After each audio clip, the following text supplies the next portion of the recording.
Boa noite, meu nome é Gustavo, estou aqui para apresentar o projeto CRS, primeiro semestre de 2020.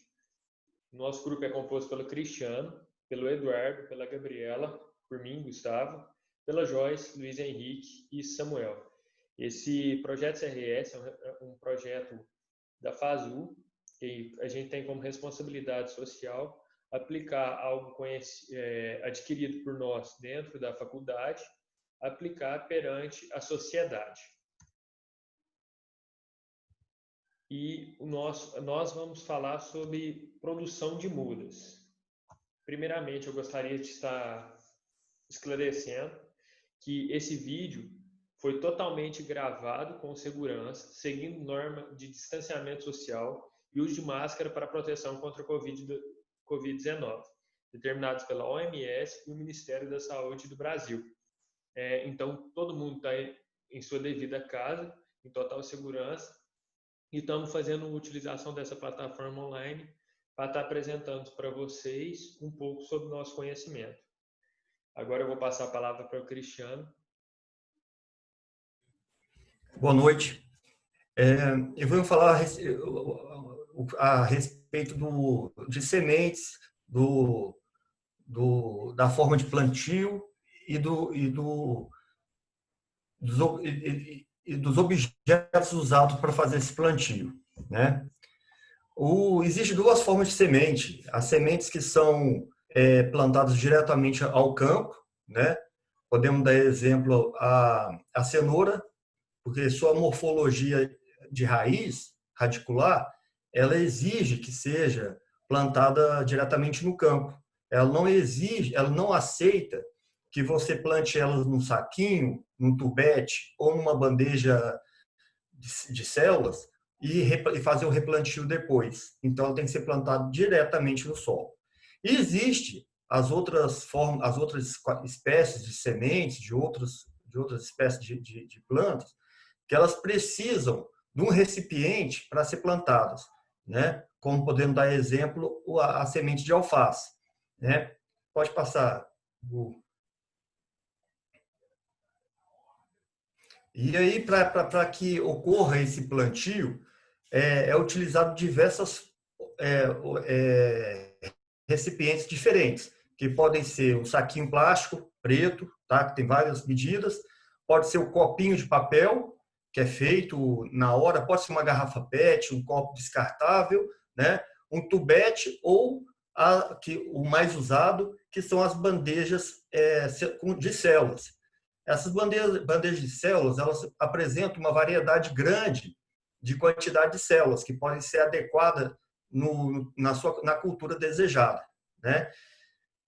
Os saquinhos, no caso, eles são mais usados para a produção de árvores, né, de frutíferas, árvores de reflorestamento.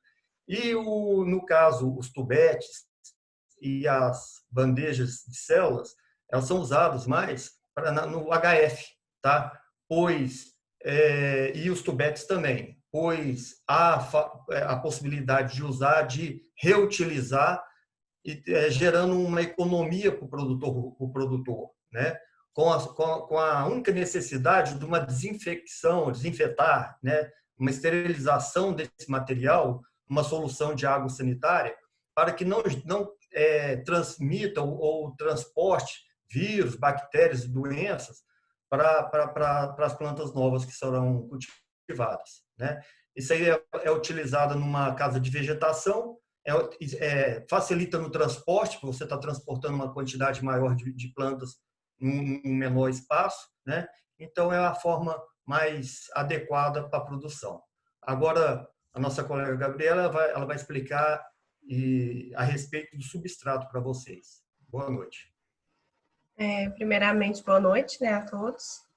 Vou falar um pouco sobre o substrato. O substrato, ele é uma mistura porosa, né, e que não permite água excessiva. E é nele que seu sistema radicular vai se desenvolver. Além disso, ele também pode substituir o solo, né, para a produção das mudas. Nós temos aí como exemplo os materiais orgânicos, né, e os componentes minerais, que podem ser utilizados tanto os dois, né, ambos os dois, ou pode ser utilizado somente os materiais orgânicos para o plantio, ou somente os componentes minerais, né?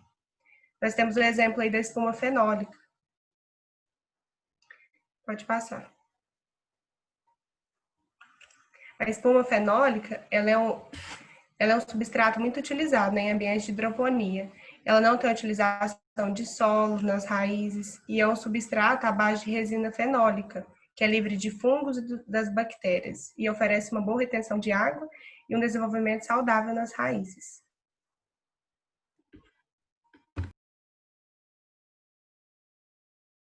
Boa noite, meu nome é Joyce e eu vou dar sequência aos slides.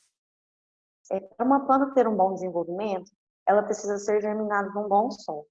E se falando de solo, é inevitável a gente não falar de substrato. E o que seria esse substrato? O substrato é tudo aquilo que é utilizado para substituir a terra. Eles são feitos de produtos inertes que não possuem liberações de nutrientes. Eles não podem conter nenhum tipo de resíduo industrial, tem que ser de boa porosidade e serem leves, para que no futuro não sofra nenhuma compactação. E é essencial eles terem uma boa drenagem, para as radículas não sofrerem futuras, ter um bom desenvolvimento das radículas. Pode passar.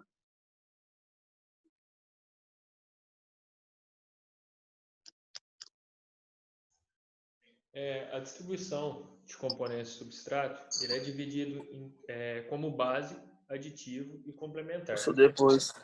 O básico, ele é formado em 60% do seu esqueleto. Ele é um material que é utilizado como esqueleto. O complementar, tem como melhoradores o básico, então ele vai possibilitar e auxiliar na drenagem do básico. Os aditivos, eles são opcionais e têm como função específica e alguma dosagem definida.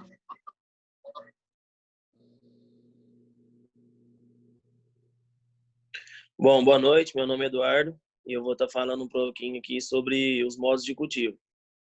Começando pelo modo da estufa, que apesar dele ser um modo mais caro, dizendo assim, ele é um cultivo que traz um retorno bem mais rápido para o agricultor em si.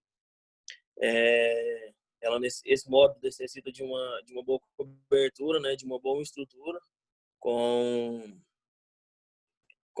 tipo assim, material de primeira qualidade mesmo.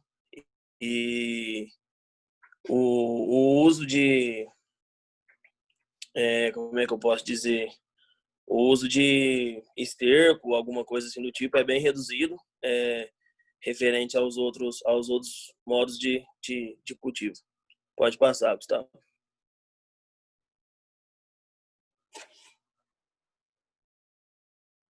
Boa noite a todos, meu nome é Luiz Henrique. Eu vim falar também um pouco do cultivo ao céu aberto. Sobre o cultivo aberto, ele é mais arriscado. Você vai ter risco com mais patógeno, mais daninha, o controle de daninha. Hoje a gente não pode falar de cultivo de hortaliça a céu aberto sem citar o mulching. Mulching é essa lona branca que está aí no slide. Ela é uma lona que vai te ajudar com o controle de daninhas, de plantas invasoras, vai dar mais uma uniformidade para as plantas, evita a lixiviação de nutrientes. E com o cultivo a céu aberto, na época da chuva, você já não gasta com a irrigação, você não tem o desgaste da sua irrigação, se for umas chuvas bem controladas aí. E agora, na época da seca, você já sofre mais um pouquinho, tendo que ter a irrigação. Pode passar o slide.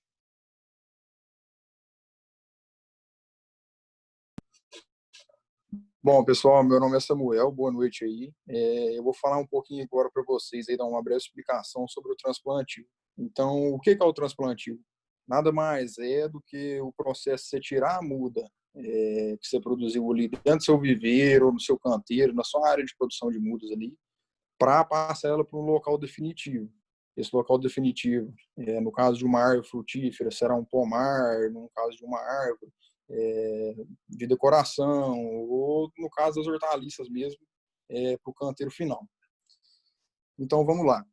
O transplantio, ele é um processo, sem dizer inevitável, né, para as mudas, e ele tem que ser tratado com uma certa controle de qualidade ali. Porque é um processo que, se você fizer alguma coisa errada, pode atrapalhar todo o processo da produção da muda que você teve inicialmente. Então, a gente pode citar aí, o transplantio, ele tem que ser feito com uma segurança, as mudas, dependente da espécie, tempo de vivência dela dentro do viveiro, ele passa por um período de rusticidade. E esse período de rusticidade é uma quantidade de dias, em média ali 2 semanas, podendo variar de espécie, para depois ela ser passada para o seu plantio final, que será no canteiro em algum dos outros lugares que eu citei.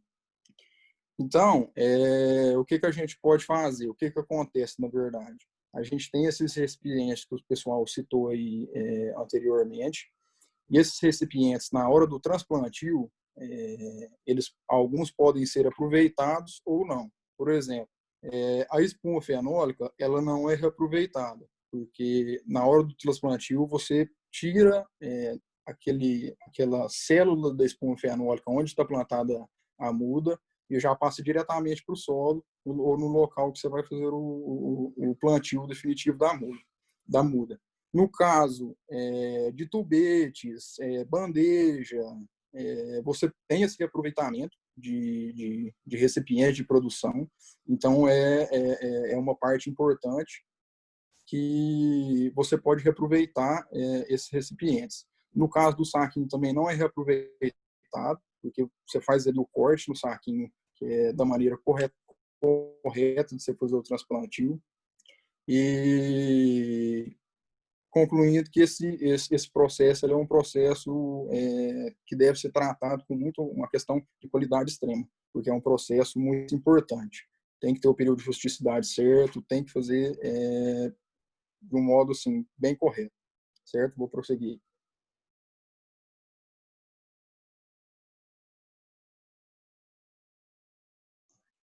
Então, contudo, a gente pode concluir que essa etapa é uma etapa muito importante, como as outras.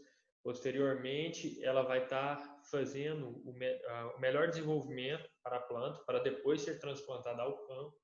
Então, é de grande importância a gente saber o que pode agregar e melhorar esse nosso cultivo, desde a muda até o transplantio. Gostaria de agradecer em nome de toda a equipe. Muito obrigado.